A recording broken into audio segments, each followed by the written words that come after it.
IC. Tapos sa kanyang remote.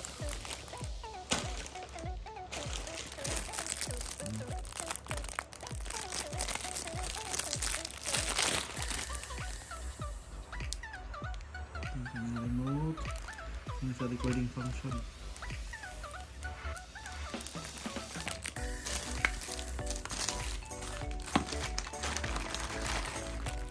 At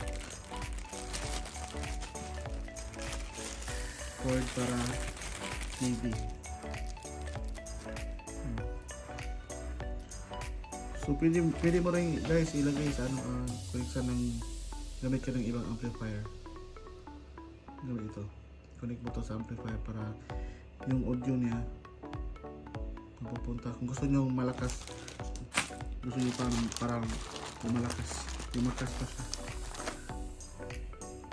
Type C charge, cable, battery para sa remote, warranty card, user manual. Diba?